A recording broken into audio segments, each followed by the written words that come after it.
Marvel Rivals Esports is that, yeah, I mean, you have to be flexible. You have to be able to change between metas, and it means even more now than ever with the ban phase and Ignite being specifically targeted towards your team. So really that flexibility has been the most important fact, right? I was surprised, I think, to not see Tap, considering he played well in those other games, for example, for Envy. But, you know, coming into it, they obviously understand that Cal is also an incredibly flexible player. So they're still trying to figure some things out, maybe adjust, add Tap to the roster in Envy's side. But now for Nemesis and Sentinels, we'll see kind of who can actually adapt to these ban phases, because it's, as Vest said earlier, kind of all matters in this specific phase as Mantis gets removed early on.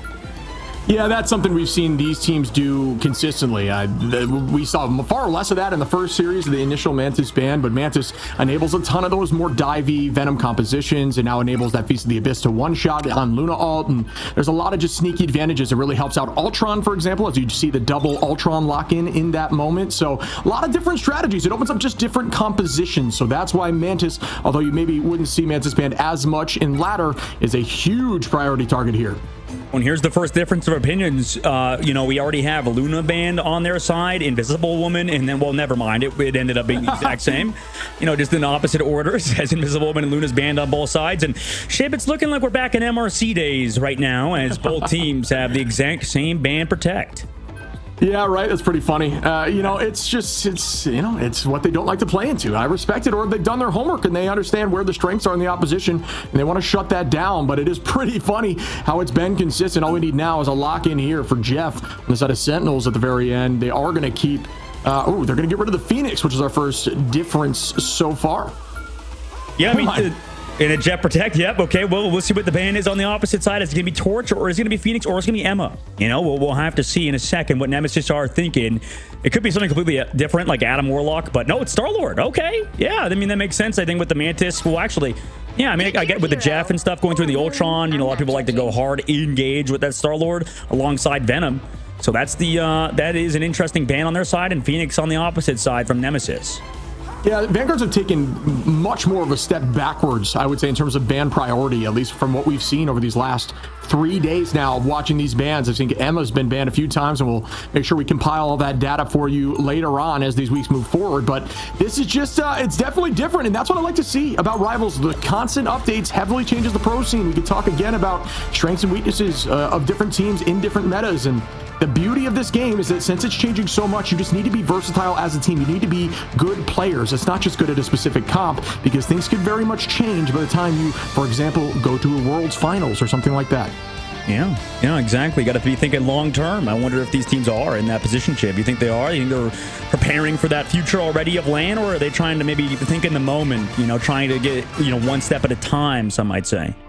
I mean, I think it's more so about planning a team rather than a specific composition. I truly do think maybe early on in the scene, that was the idea, is who can run the most meta composition.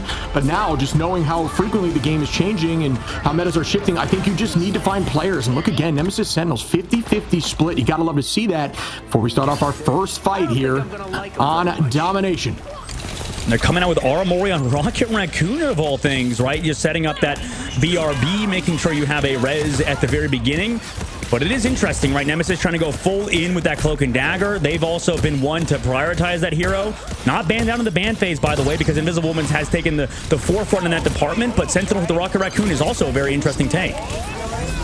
And here we go with the Median early on, spinning to win, trying to get a little bit of damage down very low, but does find that bubble to stay healthy from Ricky in the back line. Going to drop forward, just trying to do a ton of damage to get that out quickly. And that is the whole idea. It's very similar to Storm playstyle with Star-Lord. Farm that ultimate and use it at the back line, force out strat line, cooldowns, and ults, and do it on repeat as fast as humanly possible. Avery going to say, nope, not at my house, as a Median goes down early in this fight. This is going to give Sentinels the advantage here on this point, and we know how important point is early on in Domination, especially in a setting position of map 1 like this. Zaramori now finds Dinks, Crimzo on a scatter, Nectar on a Melophobia, and now Nectar's on Duelist. Nectar's been playing literally everything, although they are a duelist typically.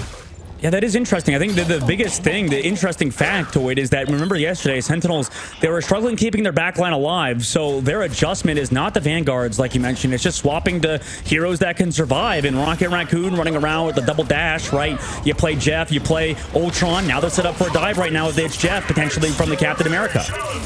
Yeah, I think this is the comp they really like. They ran that similar comp with Techie on Venom and Crimzo on the cap yesterday, and it actually had to get banned out when it was finding success. So I do think this comp plays into their strengths, at least at the moment from what I'm seeing. And you're right, it is just a survival comp. It's about who can not get KO'd and not have to look at each other, really. Keep that Ultron drone in the back line if need be, and allow your two Vanguards that have a ton of survivability to do their thing. Up we go as it comes down. Nectar going to find Melophobia.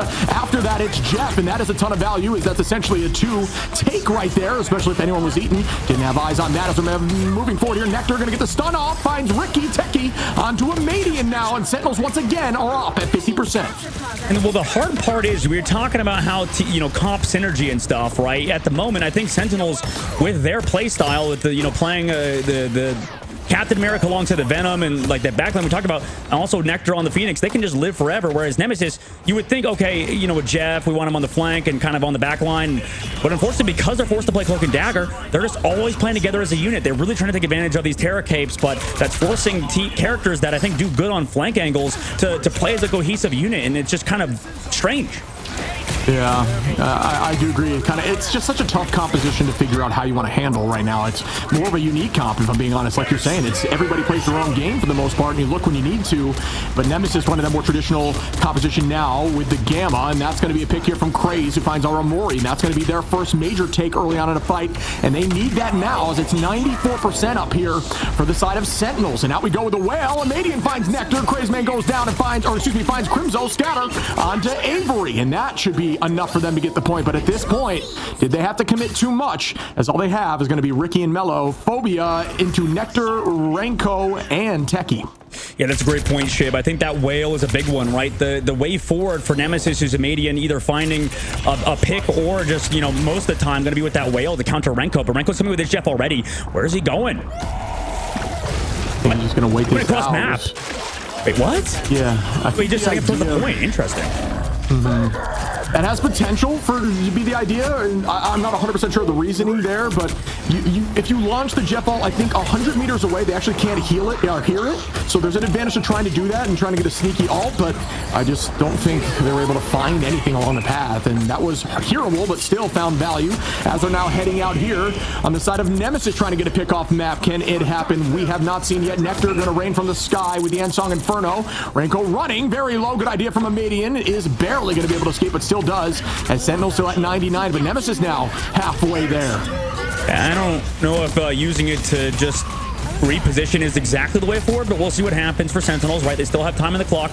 They do prioritize this point, right? Putting them in a weird position. Now they come in with Ultron's Rage, but the Nemesis live. They have Whale ready to go, and who's coming out of an ultimate in a second? It will be Aramori, who's now on Cloak and Dagger. Yeah, I mean, that can be tough, too. Namor can do a pretty good job. If you can read where that is going to land with Cloak, you can have a pretty large Whale that also cancels all. And out we go now with... Oh, is that going to find it? Turnabout is out, but I thought they were going to try to make a play off it. They do. The Whale's out. It does land, as I had mentioned. Madian going to find Aramori. Avery onto Ricky, exactly like we just discussed. Nectar now onto Dinks, though, and Sentinels are still up. Just barely in numbers. Make that by 2. Back down to 1 as Craze finds Nectar now. And losing that duelist, Nectar's been popping up, is going to be valuable there for the side of Nemesis, who are still holding at 95 now. And that's a big eat by the Jeff now, too. Renko bringing him towards the outside, who has that Hulk available. Melophobia trying to go for the counter eat, too. Comes back to the point. They're able to get Crass, who had an ult. Nobody's going to... Well, they had the pull from Madian, so they can stall it out for a while here, Shib. As Avery finds Dinks, though, that's a big pick. And they come in heavy with Scatter on Emma now to try to buy more time, but at this point, you're on your heels. They have 2 ults ready for Sentinels. Craze going to come back in as Hulk now. No real ult available. Scatter's going to be close. Dinks almost there. Craze does have Hulk, though, and that could buy a ton of time. Aramori finds 1. Nectar and Techie find 2, 3, and that does enough as Sentinels get map 1. And right now, Nemesis are struggling, right? Because we see so much priority in picking off Aramori when they were on Rocket Raccoon, when Aramori was on Cloak and Dagger with the Whale, right? It's unfortunate because they're not getting multi-eliminations, right? You end up with just 1. Sure, you take the ult down, but at that point, right, we have ultimates built from the Vanguards and stuff. So with every time they're picking off Aramori, it just feels like somebody else on Sentinels is doing more. So really good work from Team Sentinels at the moment on map number 1, doing a good job playing around their win conditions at the current moment. And right now, Nemesis, with this Hulk Namor composition, might have to change it up. They're putting Melophobia over to Bucky at the moment, so giving up on that Jeff comp entirely, it kind of makes sense to me, Shiv, because I don't think it synergizes with this Cloak and Dagger all that well. Yeah, I see. I absolutely see where you're coming from there. I think that's a good call. I think Melophobia now is going to be essentially on peel duty, and then also keep eyes on Ultron. Try to use those orbs to knock him out of the sky. This is much more of a lane-focused segment if you can push up after an early take, but outside of that, the point is open for Flyers and Ultron to move around a little bit, but he definitely will struggle getting through these tight alleyways as we move forward now. The whole team going to be electing to fight on point, it looks like, together, just kind of set up before we take anything, and that's not a bad play here, especially if you do have Ultron, like I'd mentioned, Avery ready with that Rage of Ultron, Nectar as well. That combination between the two of them could be a threat, especially removing all those shields, and Crimzo. So big ults ready here for the side of Sentinels, and Nemesis going to have Hulk, and again with the Emma. Regenerative domain pump to save themselves from Avery in that Ultron's Rage. Hulk ult out as well. Techi's going to go down to Ricky, who hit a nice Terra Cave. And out we go, matched right back. Does anyone fall to the Psionic Seduction? No, up we go with the end song. Does get taken out of the sky. Nectar with a decent idea, no one with point yet. We see about halfway there for Sentinels. Out goes the whale, the fish, unable to eat anyone. Back on the point again, but Renko gets a two-piece there with the It's Jeff on the scatter and dinks. Aramori gonna res Renko right back, so that even gets more value. It's a 2-for-nothing trade. Melophobia gonna find Crimzo. Make it 2 though on a Techie. Melophobia retaking this position, even being down in numbers, and that is raw talent. Make it 3. Still going now. Melophobia on this Bucky, clearly showing why this selection was made. Yeah, nice work from Melo. That's a 4-piece in that fight. And because, like you mentioned, with that Kraken impact as well as his E taking out that Ultron, slows down anything Sentinels probably could do. Renko's, It's Jeff. Unfortunately, not enough. Maybe if he lived, maybe if he just spit them off the map, but the death box is a bit further down. If they're a mobile character, they could usually get out of that. Now here comes Sentinels on a re-engage with Nemesis's first fight win. We'll see what happens. Yeah, Techie on the high side, just setting up here. Sentinels do have Rocket ready with the Sia. Avery going to be there with the Rage of Ultron, and Techie close too. You can actually combo there the Rocket with Techie on Venom as well. It's a pretty good combination. Similar damage, actually the same exact damage boost as Luna on damage boost mode. Keep that in mind. So again, good damage out of Madian holding that high side. The whole team electing to drop back during that Rage of Ultron, and that's a smart play. And again, Nemesis retaking positioning, walking forward. Melophobia here gonna put Crimzo in a tough spot. Melophobia getting a ton of value here with the Bucky, and it is clearly working out. So great switch there again. Nectar or Amori still unable to use those ultimates. Neither is Techie. And at this point, the ticker's just climbing up at 54. But great pick again from Nectar to turn it right back. Yeah, they were split. I mean, Dink's a little bit too far forward in that case, going for a bit of damage. But regardless, they trade it. Like you mentioned, Techie's going to have to come back. But Team Nemesis is really good at these front-to-back styles right now. Sentinels trying to play a bit more across the map and stuff, but right now, Madian's matching those flanks, right? Constantly pressuring out people from the high ground of Nectar. A lot of ult still available for Sentinel's side, though. Don't have the copy in terms of Dinks' side, but we'll see what happens. Here comes that Rocket Raccoon. See you later. Yeah, and this is what Melophobia's been doing. Just sit towards the back line, let your strategists play around you, and you just protect them if they make the call. Up we go with the Jeff, and there's that protection. Will it happen? The bubble goes out, and that could be a few as Renko looks towards the end. There is 3 there on the scatter, Ricky and Dinks. What a reset, but a Madian again on a Crimzo. Nectar gonna find a Madian, though, to turn that right back. And once again, 2 down for Sentinels through that fight outside of Renko, but they do manage to get the point due to some solid follow-up there by Nectar. Yeah, huge job from him. And then also, yeah, like you said, Renko, big eat off the map. That's what we talk about Jeff being one of the best heroes in this patch, if not the best hero, it seems like, for how much he does with that. It's Jeff. But in this upcoming fight, both Vanguards having ultimates with Crowns and Scatter. They also have 92% of the board, regardless on the opposite side. Sentinels, Ultron's Rage is usually met by that regenerative domain. Maybe Techie can find something after that with his ult, but oh no, Techie gets found, grabbed, kicked away, forced to Feast of the Abyss early. Yeah, and it's just not enough. Yeah, there's just not enough there. There's only found 2 in the feast, just too much raw damage, and that's unfortunate there. Good idea by Techie. Fortunately, just did not work out. Good focus again by Nemesis now. And they are walking as Melophobia finds Crimzo, and at this point, they have control. 95. Can they get the portal through from Techie? I'm not sure they can. It's going to be very close. They've got to dive through, and they do touch elsewhere as Scatter does take out Nectar post-touch. And now they got the high side dink set up there with Loki. Is very difficult to pressure through. You've got to get those clones out of the way if you want to win this fight. Otherwise, it is a free win with full equipment set up on the high side, and they're going to use that to their advantage and hold Sentinels tight. Really well done here by Nemesis. At this point, I have no doubt they should be holding this through the end of overtime, and they do. Yeah, and this is looking actually, if we remember back to the first series, I think that this whole comp is doing really good with these front-to-back play styles with the Namor, especially not against the Human Torch, right? Now that you know, I think actually was available, is As Phoenix and Star-Lord both banned, so Human Torch is still in the books, but we've seen Torch succeed versus these name war comps. Regardless, at the current moment, you know, huge job, maybe because Invisible Woman's banned that we're not seeing a lot of it, but regardless, yeah, and Luna, yeah, it's tricky. And yeah, I mean, like mainly in these front to back styles is what I'm trying to say is I think this name war is looking a lot better, right? I think once we get off of the Jeff, it seems to be a lot stronger.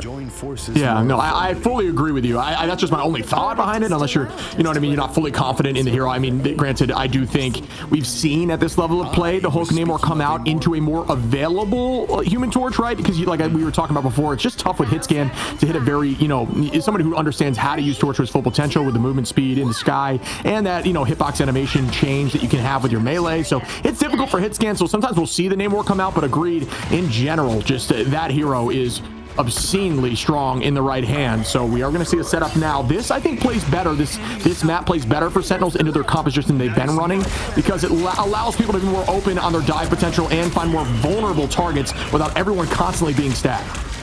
And Techie going in deep just for a second, but then comes back to the team to fall back. I mean, Ultimate's available. Oh, out of the sky is Avery. Also, a whale comes down. That's brutal. Dinks finds up on both of those eliminations. Kraz, what an opening, dude. Yeah, Madian and Kraz going to follow up after that, but well done Dinks on the Loki. Loki, you know, may have had a nerf recently and maybe took a seat back in the quote-unquote tier lists, but still incredibly strong at this level. And when you drop that domain, when you drop those crystals, you know that everybody in that is essentially reset, especially because it can cancel out ultimates. There's just so much value in that, and that will never change. Right now, I think Sentinels just kind of making some positioning errors, right? Not even ults involved until that whale. Now here they come with that Ultron's Rage, forces out Cloak and Dagger. Ultimate, at least, that's something that you'll be pretty happy with. But here comes this Jeff. Afterwards, catches you. But it's Mega again by Kraken Impact. Everybody's thinking at such a high level. Melophobia countering basically the third chain in that thought process. Yeah, everything has changed since this switch here by Melophobia, just holding on to the back line and not allowing all this value to come through from Sentinel's more aggressive playstyle. But as I'm saying that, Nectar going to find one in the off angle. That's a dangerous position for a Madian who just jukes it naturally. Does fall from Crimzo after the fact. Good shot, Crimzo, as Techie gets one. Avery now, and Crimzo again on Craze. And that's an early enough retake to where it cannot be as much of a threat for Sentinels in their mental. There's still time to retake a few times here where it's not at something like 70% where the portal becomes a conversation. Yep, huge job by them. However, you know, you always mention how many ultimates get invested on the opposite side. Sentinels have only that Venom ultimate. Obviously, Ultron Rage built up quickly, but here's that early copy. They know they have the advantage, want to go fast in terms of Nemesis.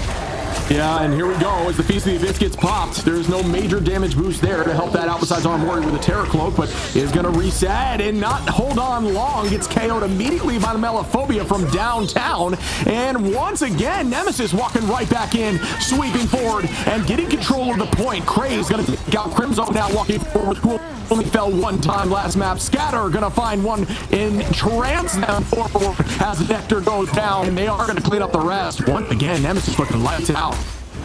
Yeah, I don't know if that Sonic Seduction was totally necessary from Scatter, but at the moment, you know, I think both teams sort of slightly make errors that sort of cost them the fights.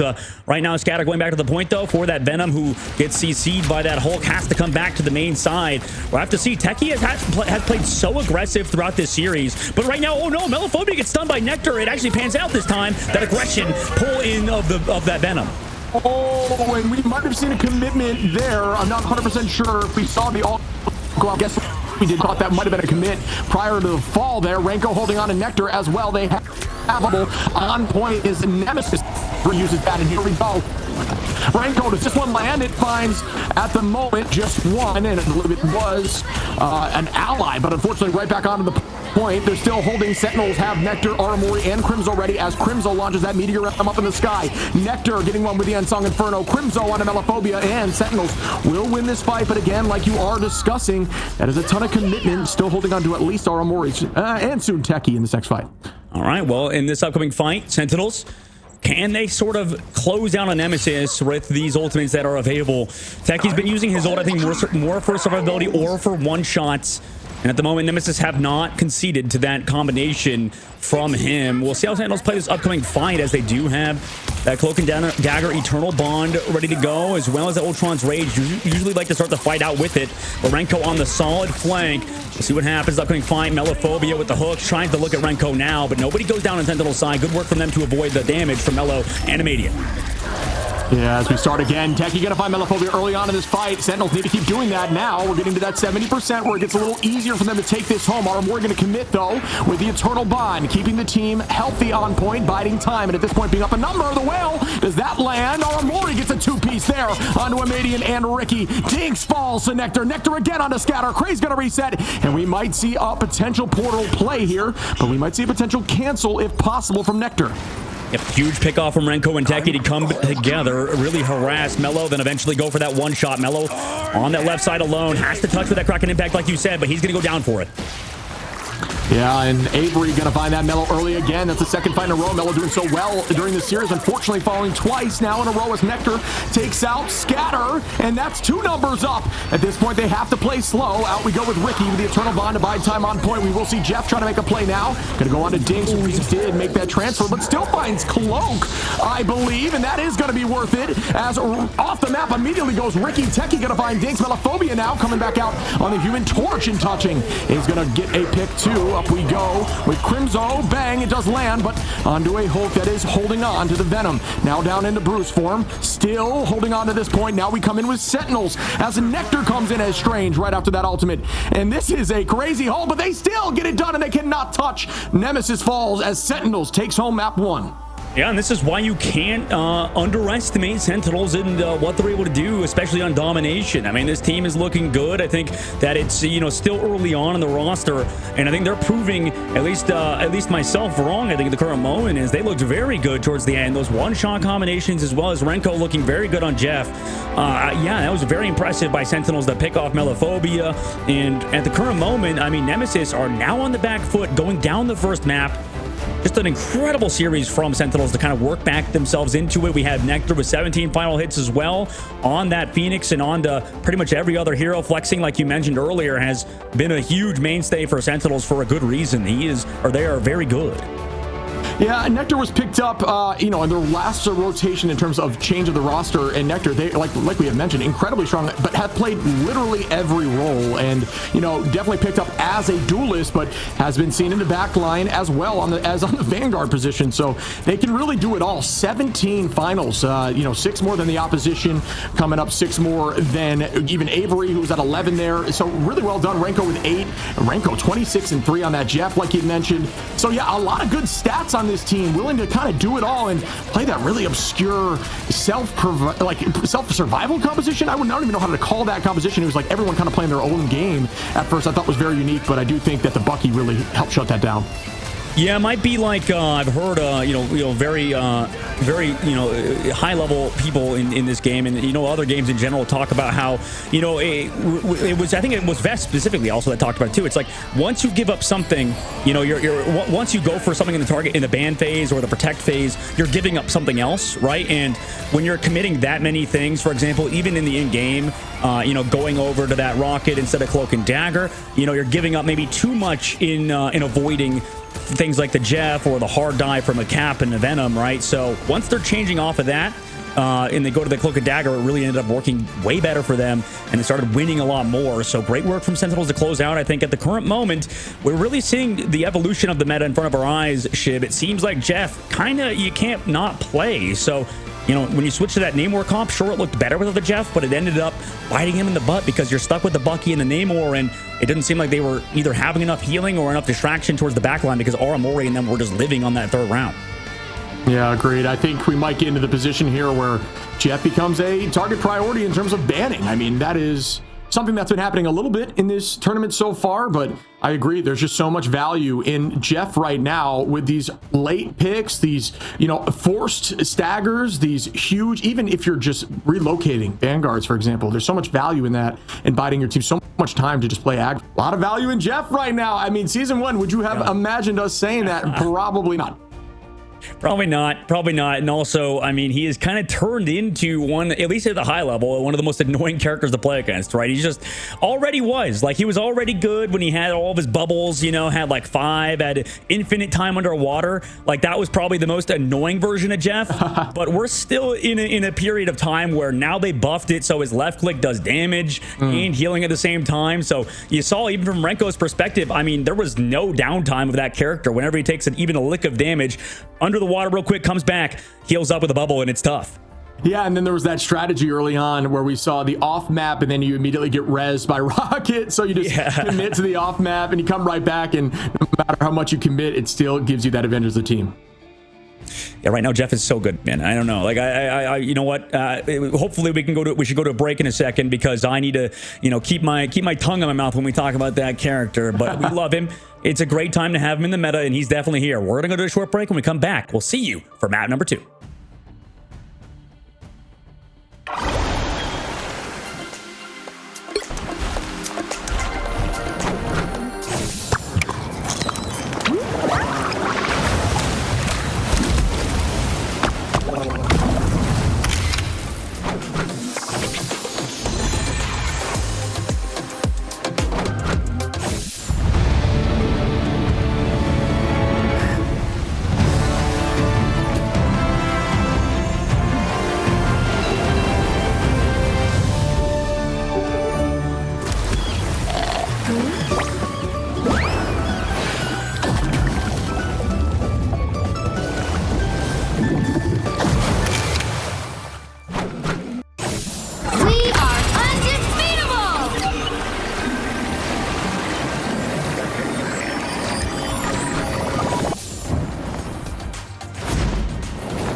Welcome back, everyone. Sentinels with an absolute battle is going to take down Nemesis in game 1, but we head to game 2. That is now a map chosen by Nemesis. Is that going to be enough to help them get this W, bud? What do you think? It might be, but you know what? I think after that first map, for sure, I think we can definitely all agree Sentinels looks like very good, right? I think we underestimated them. I think that's maybe because YFP is a lot better of a team than we thought, right? I think that game was such a close game that, we would be like, oh, okay, maybe Sentinels aren't that good. YFP, coming out of MRC, Cafe Noir, they won. You casted, I believe, Shib, too, for that season 2 of MRC. I mean, they won the whole thing. Sure, there was teams in Ignite that weren't playing, but regardless, they were still the #1 seed over teams like Extinction, over other teams that were top tier. And you know what? I mean, Sentinels look still as good about as ever. Yeah, I think that this, it's a testament to the roster. Even the first week, maybe it was looking a little dicey, or they were trying some stuff out, and they struggled a little bit. They looked a lot more like themselves in these games, and they were willing to switch up composition when need be, and it clearly worked. Even when they were struggling into that Bucky, they made a change and held on as we go over to Symbiotic Surface. Symbiotic Surface, both Mantises removed, and I think another thing is both teams actually, I think in the ban phase are doing quite well, at least just targeting the general, what we assumed is meta, besides that Jeff at the current moment, right? Ultron protection early, that's a bit different than maybe protecting the Invisible Woman or, you know, the Luna or that Jeff. And Luna on the opposite side already banned, so both teams prioritizing that Ultron specifically. But I don't know. I mean, it's interesting because eventually Sentinels gave up on it. So yeah, they just go over to Invisible Woman instead, making sure they keep on to that hero. Yeah, I think we're going to see virtually the same ban line. I think both teams probably felt confident. Domination, for those who don't know, you know, this level of play, teams largely consider, although it's a battle and it's definitely a test of skill, one that teams can still get away with, even if maybe they, you know, shouldn't have in their eyes or whatever may be. So they don't always take it into consideration as they go back into the bans, but I do think it is a good testament of understanding strengths of teams and maybe using that to come back in the ban phase, which I'm sure these coaching staffs are not taking lightly, as there goes that Jeff, and that is a good ban on my side and what I'm thinking for Sentinels. Yeah, I wonder what the protection to be now. Is it going to be that Adam? Is it going to be the Luna? Okay, they're prioritizing keeping Luna alive and the Invis in this ban phase, but Sentinels, they could ban out that other off healer in Adam Warlock right now if they want, or, well, the Phoenix in this case, because they don't want to play against it like we saw earlier. And, you know, they did have also a Phoenix of their own earlier in the series. It wasn't banned out this last time. We'll see what their protect is on the back end of this map on Symbiotic Surface. As you know, a big thing is as well is that we do have Torch going through right now too, because Mello can play that character as well to about as high of his level as like Speedery, for example. Yeah, I mean, this is something I'm curious to ask, you know, whatever team may get through. It's just my understanding of where Torch is against these compositions. It seems like at this level of play, it's nowhere near as much of a priority nowadays. You know, and for everyone who is listening, note that these teams, this level of play, it's not only just the quality of the players, but the raw understanding of team comps and just the communication. And when you have a team that has played together for a long time, it is a whole different game. So you may see stuff that is far more impactful here than a ladder or vice versa, and just keep that in mind, that it is difficult to make things like this happen without team coordination, especially some of these massive Jeff ults and how strong Jeff has been. Yep, Symbiotic Surface as well as an interesting map. I mean, we'll have to see what Nemesis does, because they've shifted up their ban phase this early. You know, we're already making sure Phoenix can't be played on the backside angle, and I think this team is really good at that Namor Hulk composition with 222, but from everything we're thinking about, I mean, yeah, you get rid of that Jeff, so that's not a problem. Well, actually, no, they didn't, because that was Sentinels getting rid of that, right? So, actually, no, it wasn't. Sorry. Yeah, I think right now, the biggest thing is if you go for these, you know, triple composition dives, at least without that Jeff, right, for Sentinels, then how does that do versus that traditional 2-2-2 comp? Because I think really Nemesis is really strong at this Namor whole composition. That's kind of one of their favored comps. But at the current moment, it does seem like these full, you know, 3-dive Jeff comps are pretty good. Yeah, I want to see if that is their, you know, answer to it. I think that this is actually a pretty good map for this Namor position here, and it's a tougher map to find a ton of value with Jeff, although it's all about the displacement at this point, and if you can remove enough or just try to find a way to get a few off map, if you can yeet them over that wall over there, for example, that is enough value. But even so, you don't always need to get 5 hero ultimates that are massive. It's just the littlest bit of change at this level of play is enough for your team to win, as Nectar now going to walk towards Craze and deal a ton of damage. Craze is going to be likely Bruce. Oh my god, the positioning's insane. Well done, and that's an early pick now as we go again. Out goes the shield to hold on. Ton of damage out on the front line, still being matched, but Sentinels are walking forward and now have the pressure, holding some really good positioning as Craze makes in that off angle with Bruce. Again, that's brutal to lose that Jeff early, but a huge hook for Melophobia. Eventually, Kraz is found by Nectar, but it's like what you said, Melo's doing so much damage. The front line eventually gets found by Techie, though, and Avery in the sky. Yeah, that's some good work. Dank's going to find Nectar, though. Avery, again, they are up slightly in numbers here. Should be 1. Sentinels holding on, and they're just battling on this point now. Going to try to see if they can get the ticker moving, and they do. Here comes the portal through, though, and this could be from the side of Crimzo, just to try to come in if need be at the right time to wall off potential portals coming in. I think that is the idea. You're going to see one and likely see another right after the fact. Oh, it doesn't even matter. Just a little bit too late. Yeah, I mean, I think just because the portal on the other side was maybe just a bit too high or something. Scatter barely hit the front of it, and that cart caps out. So Sentinels 5 minutes on the clock going into second phase now. Eventually get staggered out too. So right now, I think Sentinels are doing a good job of forcing out Nemesis, and this is kind of my current belief is even if you play this comp really well, and I think Nemesis are really good at this specific style, it might be what we talked about earlier, Shib. It's just the Jeff comps in surround is just so nasty, and eventually you lose your Hulk first in this last fight, resulting in really no frontline pressure besides on the side of Scatter. Yeah, it can be difficult. I mean, especially when you have Nectar just hitting heads, right? If you have a very strong hit scan duelist and your front line is more scattered and you really only have a shield there from Emma, which, you know, is more of a selfish style shield, it doesn't buy your backline a ton of confidence to move forward. And we're seeing that now as Nectar's getting a ton of damage out in the field and just keeping eyes on Hulk at all times, providing a ton of pressure so that Hulk can't go out to the backline. Very similar to what you're seeing from Melophobia here on the Bucky, walking forward now with a double, I think, invisible boundaries. Yes, it is. Excuse me, Sentinels do not have a boundary. It's going to be matched right back by Crimzo and Nectar up in the sky with the combo. Does not land. And now we're going to see Eternal Bond out for Aramori. Nectar finds Melophobia, and that's going to put them back up. Amadian holding on to the whale here. Scatter with the Psionic, not getting too much value, but does force out cooldowns. Amadian with the big whale onto Aramori is going to be potentially enough for them to hold, but here comes Renko. Will this land? It does not, and down goes Renko. But it almost doesn't matter. I mean, the difficulty is, like, now, yeah, Kraz has to come back. Melo finds one. Okay, the torch pick is good, I think, for now, for stalling on. I mean, okay, it does end up actually panning out for Team Nemesis for now. But I think the difficulty is you rely heavily on these whales, right? Amadian's able to hit them, but if they're playing a very mobile comp with Shield, for example, or Crimzo's in the sky with the Meteor M, it's very hard to actually set up those whales, also relying on, you know, squishier characters to set up their ultimates compared to, you know, in this case, Jeff being invulnerable until he sets his ult up. That was a huge play to diamond form from Scatter and counter it. Nemesis has talked yesterday about how they do a good job at, you know, countering out the Jeff, in which we assume Jeff is so good, but if a team is good at countering him, we'll see if it pans out long-term for Team Nemesis. Yeah, I mean, it has worked so far in this map specifically, which, again, I don't think is the strongest Jeff map, just due to the nature of not having a ton of off-map angles, but still, like I said, you can find value, and up we go again. Nectar gonna come in hot onto the high side of Melophobia, does collide either with the wall or get burned. Couldn't tell in that brief moment if there's some severe focus there from the opposition if that was the case. Out we go with the invisible boundary, up we go with the Rage of Ultron, does force out that cooldown, and that's all that Ultron's looking to do. And now just deal a little bit of outside damage. Avery doing a great job juking vertically. Make sure you have your ascend and descend buttons bound on Ultron. Bang! That is a huge ult there from Crimzo, and follow up onto Dinks. Avery going to take out Scatter. Nectar onto Amadian now, and they're keeping this walk forward. Sentinels with the pressure forward now, and Nectar going to find Melophobia, who's very low, gets that heal, tries to get the stun. Wow, Nectar playing lights out, juking everything, is going to get that pick and track through all that movement.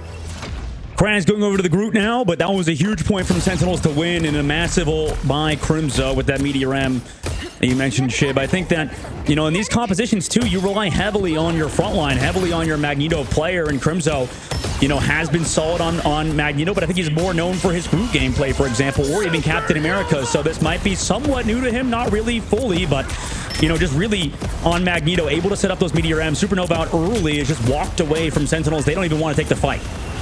Yeah, and that's one of those things that we're going to see over time. There are strengths and weaknesses of various players, but over these times, you know, now that we're in stage 2 here of Ignite, they've had time to work on more options, and that can lead to something like this. Crimson playing lights out here on the Magneto. Scatter going to find Avery. Amadian now onto Techie, and that's a 2-piece for the side of Nemesis, holding with 4 ults. Make that 3 ults. Do I see some serious work on Aramori? That's 1. Now onto Crimson for the second. That should be a guaranteed reset. Yes, it is. And just going to walk forward and bide as much time before pressing Q again. You got 4 seconds on before you need to. 2 minutes and 30 seconds left to go. Kraz also does have that Groot already. But for a moment, and we saw in the last series actually a Strangling Prison not really get that much value against things like Meteor M and, you know, some of these, you know, eats, for example, from Captain America or Deflex, but in this upcoming fight, just yeets it out, and there it is, there's Meteor M!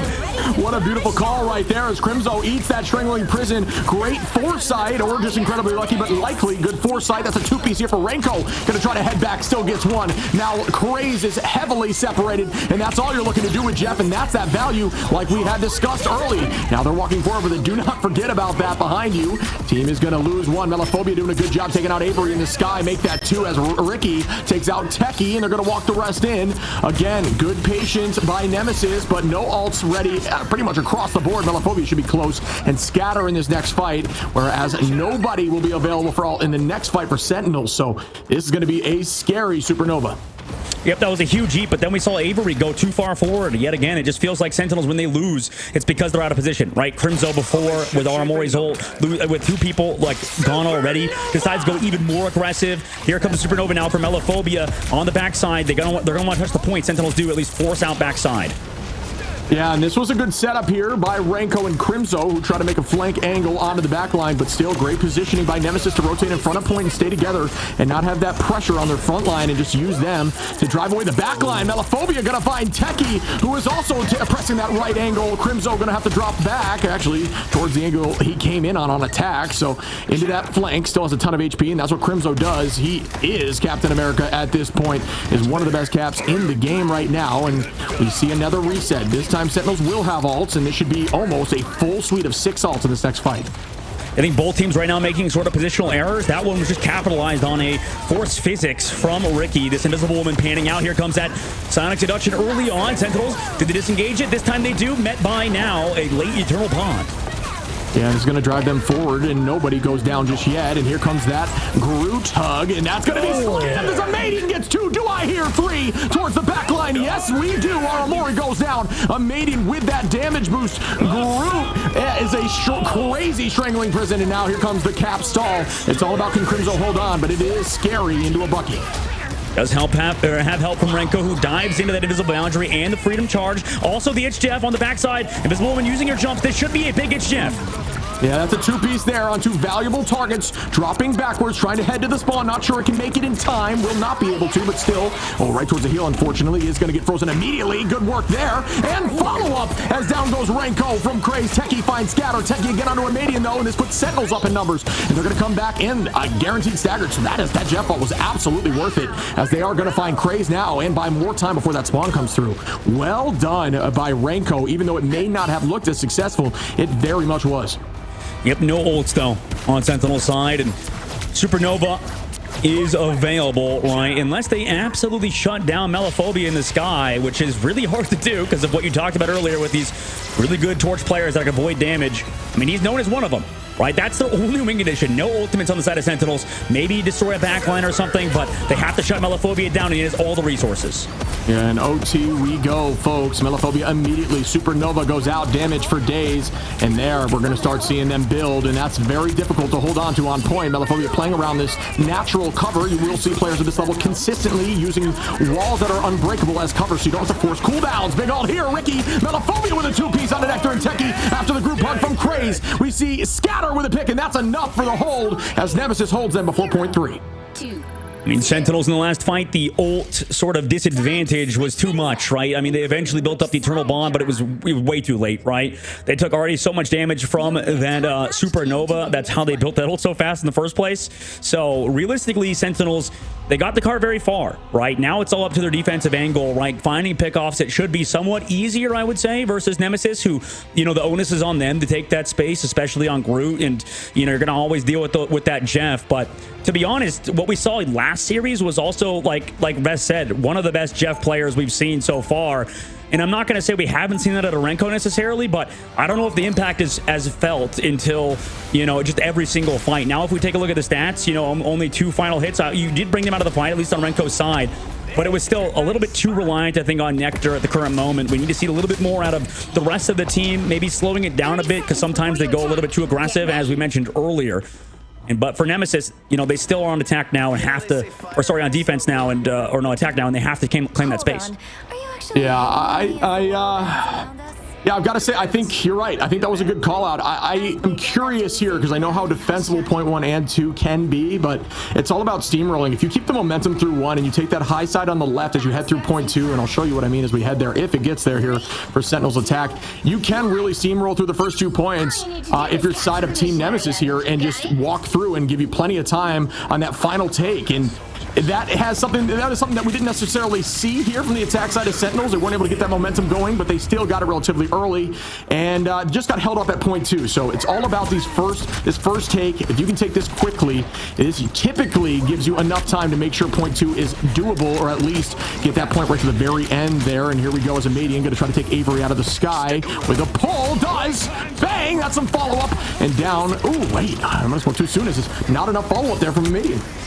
Yep, great peel. I mean, that was a huge job to keep Avery alive. Avery is just not looking towards this Bucky, though. Like, I don't know exactly what's going on in Avery's brain, but right now I'm just not liking the gameplay out of this Ultron. Right now, pickoffs happening too. I mean, this was happening in third phase as well. Like, it just feels like maybe that's due to not Avery playing bad, but also just Ricky finding huge pulls every single time, setting up his Bucky, right? This is like, you're playing the comp that surrounds, right? And we're getting surrounded on, like, that's terrible, no? Like, that just is such a bad precedent for our comp moving forward. Sentinels now, you know, get that point even faster than they took it on tech.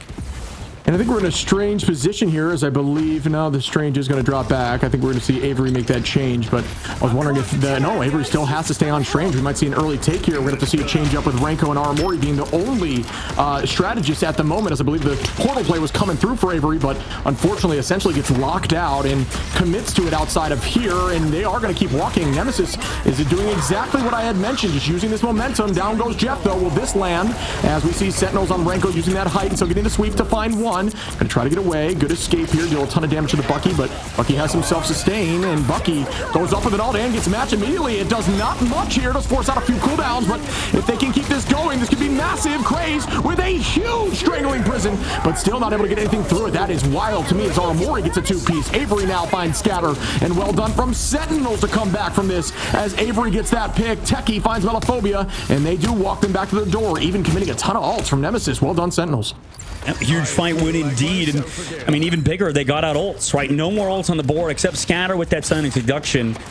And Sentinels now, I mean, they could also send up that Eye of Agamotto, but for Team Nemesis, and also actually they're on Ricky with the Rocket Raccoon. I mean, they know nobody can really find. Well, no, Ricky's going back to the Invisible Woman. Okay, I wonder. Oh no, to give Melophobia the jump, obviously the Rocket Pack, to make sure he can go for a kidnap. In this upcoming fight, they don't have Invisible Woman to counter Wolverine, so this is a decent change up as well. We haven't seen much Wolverine so far this tournament.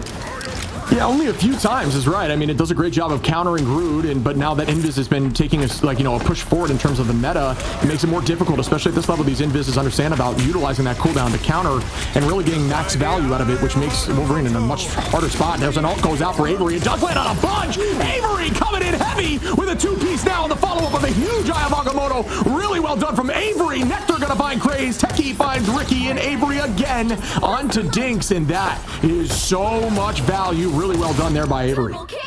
And the bubble play coming through from Crimzo to set up that Eye of Agamotto was massive from Sentinels. And now in this upcoming fight, still having that ultimate advantage ship, but we talk about how important that is. Melo also, crucially, that was such a fast fight that he wasn't able to build much towards that last stand. So Sentinels countering out some of the plays from Ricky, and really that comes down to, you know, we need to see a ton of this Magneto gameplay pop off in this Emma Frost, considering this is also a large source of your damage in this upcoming fight with the Meteor M. And here we go with an early Sonic Seduction, and a Median going to use cooldowns to just essentially relocate and wait that out a little bit. Dinks going to find Techie early is massive. Up we go with Crimzo again. Will this one land? Looks towards Dinks. Unfortunately, good movement there by Dinks to escape that Meteor M from downtown. A Median going to get stunned up, and here goes the combination. It is huge. At least on Allies finds two enemies, but no, not going to matter as Renko gets taken out by a Median. Unfortunately, the whole team was eaten by that, so there's no real protection. They do drop back together now, but a Median is up with the Kraken Impact with one. Aramori gonna pop that ult to keep the team healthy. Amidi not gonna be able to get that reset now, and that's a good counter ult here. Team Nemesis now gonna have ult advantage slightly here with Melophobia, Dinks, and Scatter all popping Q. Crimzo gonna take out Melophobia post that last stand. Ricky onto Nectar. Here goes another eye from Avery, and it's massive. Will they be able to follow up? They get 2, 3, 4. Yes, they do. Avery is bouncing back like a champion here on this Doctor Strange. Yeah, this is a huge comeback from Avery, like you mentioned, on this. Doctor Strange has been doing so much work, and also, I mean, it's just back and forth. We saw the Jeff ult get countered by a Kraken Impact, saves his team, sort of breaks the eggshell of the Jeff to save everybody being kidnapped by him. And right now, Sentinels, you know, now we're towards the very end, though, because of, like you said, Eye of Agamotto mid-fight, not kept track of, and Nemesis, they're struggling against Sentinels comp, which shouldn't even be that good, theoretically. And here we start once more as the whole team is going to elect to drop together on point. Ult advantage going to be slightly up here for Nemesis. Immediate and Craze is going to be ready. Ooh, excuse me, as we will have Techie and Crimzo ready from Nectar as well. Renko's close, so I lied. Sentinels should have advantage in this long sustained fight, but it doesn't matter as Immediate gets 2-3. Are you joking? With the Kraken Impact still going to turn this right back and get a 4-piece and walk them to the door. A minute on, though, a defensible position. Maybe a portal player may not be needed, but either way, it is difficult to come back through these tight chokes. Well, Avery's going over to the Adam Warlock, so I guess they're banking on the ladder. All right, coming back into this fight, Meteor M available. Like we said, we need Crimzo to be big with these Meteor M's. Kraz has had huge friendly presence every time. A Median stunned out in the meantime. Yeah, this could be another eat potential here from Crimzo. No, there's a little more patience there from Craze, who did not allow that to happen. Crimzo going to find Dinks and Nectar onto a Median, though, and that's tough, as we might need to see a portal back here. Scatter going to take out Avery, though. The rest could still be up here for Avery. Nectar going to take out Ricky. Nectar again onto Melophobia. Avery is going to res back up and find Scatter, and that could be the swan song here, as Sentinels are absolutely frying once more, and they're going to stall on Craze. The portal not going to be able to come through, I don't believe. Scatter, unless no touch it will be able to come through. We will see another fight here. Sentinels should have ult advantage. Jeff could be massive for this final fight. There is no answer here from Team Nemesis in terms of ultimates. Great point, Shib. And the biggest thing, too, is for Jeff, he can also deal with Melophobia, who's going to use that Soul Bond to keep everybody healthy. If you just eat everybody up... Oh, Soul Bond used early, but here's the Jeff ult. Yeah, and it finds 3. It is massive once more. Going to walk them away for as long as possible. Allow the rest of the team to get picked in. Yes, Nectar onto a Median. Techie onto Melophobia. Ricky going to find Renko, though, and try to walk back, but it will... Ooh, it could still happen as they're coming in and holding on to the point still.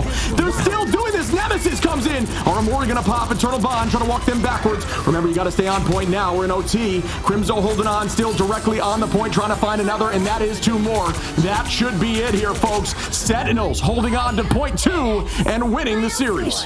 What a series win from Sentinels. A big bounce back from yesterday. And I think, how good is YFP, considering they forced Sentinels to map number 3?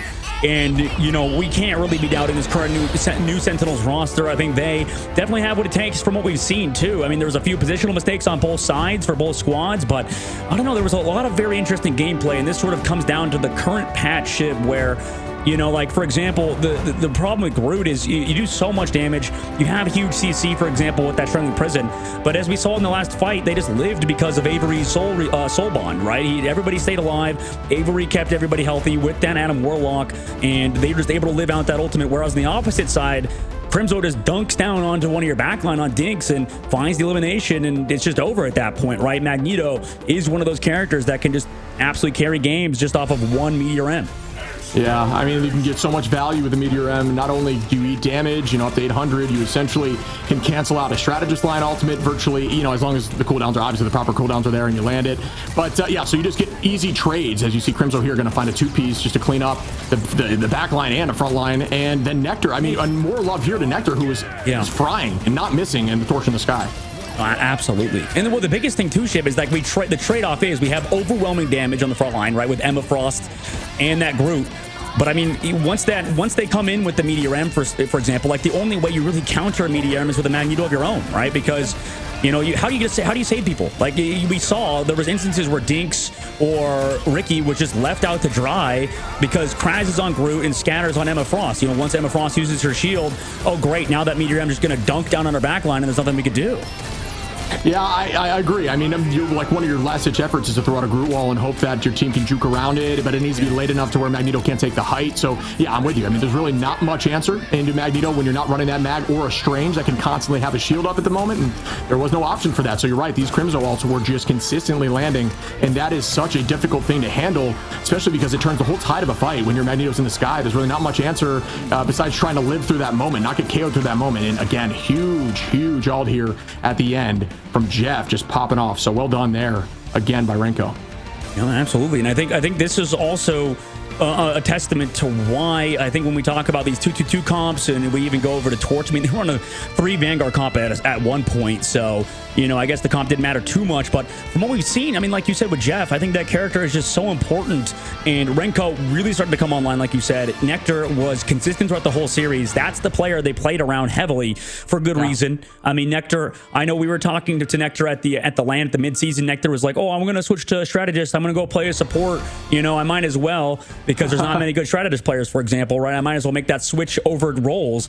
But, obviously that was a bad idea. I mean, that's just like Nectar is an absolute freak in terms of being able to flex to basically everything on top of being that consistent on Phoenix. So yeah, this team is looking damn good, Shib, and really is a testament, I think, to composition wise why these Jeffs are just so good in the current patch. Yeah, I mean, we've seen Nectar on strategists. They're willing to play whatever. It's funny because just the raw passion that they have for the game, right? We had that interview with them at Midseason Worlds, like you mentioned, and, they got knocked out and we said, what's next? And they said, I'm grinding ladder. I'm going home and grinding ladder immediately. You know what I mean? And I love that. I mean, just the passion to want to try to succeed and get better and get stronger. We've seen Nectar absolutely pop off. Well-deserved MVP with 19 finals and 35k damage, 10k more than almost anyone on the opposition. So really, really well done there.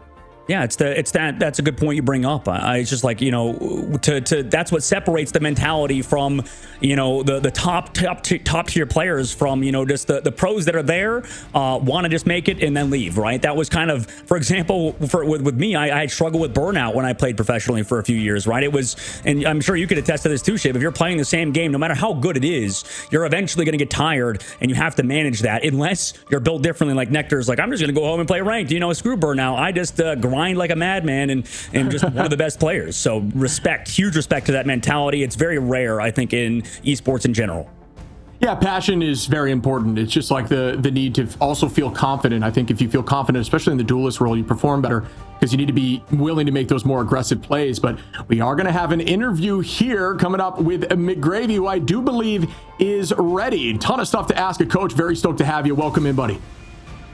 Hey, what's going on, guys? Hey, McGravy, you're looking like a ghost over there, dude. Jesus, what is this lighting, man? Oh my God. bright monitors, bright white lights. You know how it is. I gotta stay locked in on the game. I need all the attention. I don't want to get sleepy. Gotta be focused. Locked in.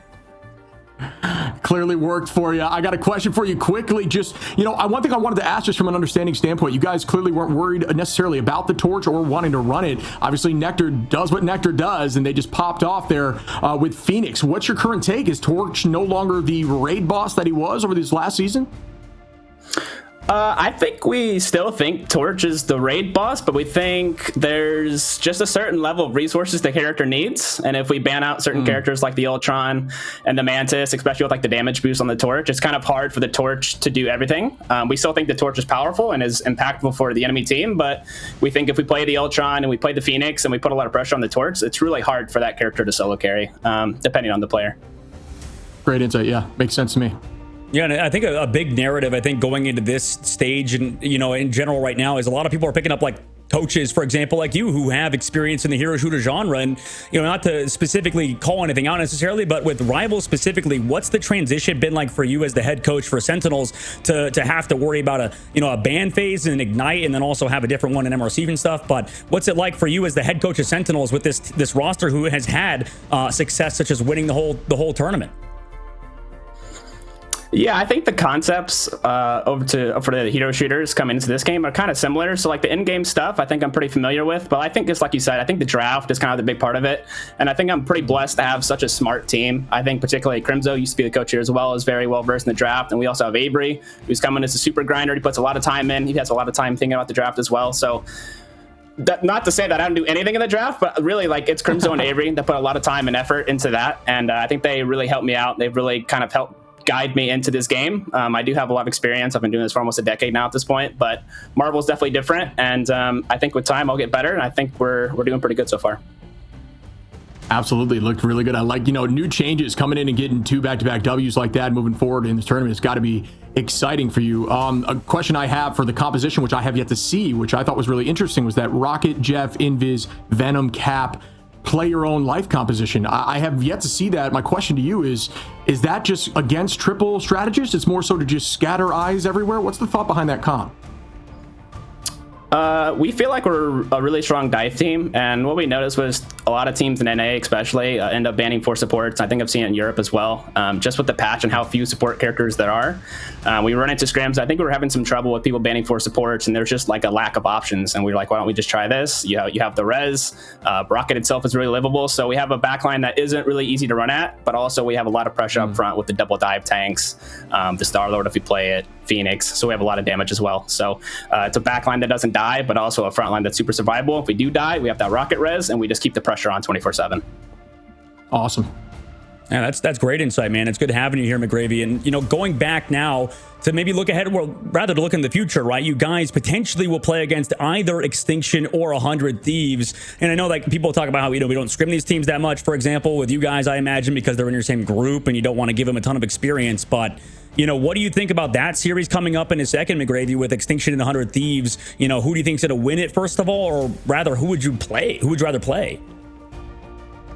Right now, I mean, I think it's really up in the air with this meta with triple support. It's kind of up to teams like adapting. And I know like a team like 100 Thieves relies on their DPS, playing DPS characters a lot.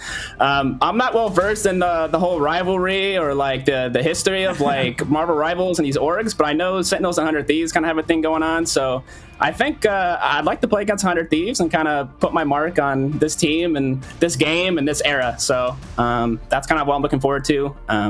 Better team, worse team doesn't really matter to me. We're gonna have to beat everybody anyways. So send up 100 Thieves and keep the send 100 Thieves going on. Oh yeah, for sure. And also, I mean, yeah, you guys have already qualified for the playoffs too, right? To get the top 4, and I'm sure that means a lot for you as the new head coach of this team. Is there anything that you would like to say before we let you go on the day? It was great having you here. First of all, McGravy, I know that we have experience as former players, and you also as a coach of championship teams. So anything you want to say for you, Sentinels, or your team right now? For our team, we just got to keep going. I mean, like I said, we have to beat everybody. I'm happy with the win today, but I'm not satisfied with the results. I think we can win even harder, and I think we can win better maps. So team needs to keep chugging. I'm happy to be a part of Marvel, and just appreciate everybody for watching and all the support. Awesome, man. Awesome. Really well put. We appreciate your time, and wanting to be part of that legacy is awesome, man. Wanting the team to run through a brick wall, you know what I mean? Just get excited over stuff like that. So thank you, man. Appreciate you. Appreciate you guys. All right, well, you heard it there. Wants to be part of the legacy, doesn't care who they go against. They just want to win. It's all about just taking on everyone. McGravy seemed very composed, really humble dude. So you got to love to see that as a coach. Yeah, I think it's very interesting because as a player, he was a very, very passionate guy, and has not necessarily lost that passion, it seems, but definitely has transitioned it into being a very well-spoken man. So it's great having him here. Awesome. Obviously, like he said, he's been doing it for a decade. Next series, man, is going to be so much fun, Shib, as we just finish off that one. 2-0 for Sentinels.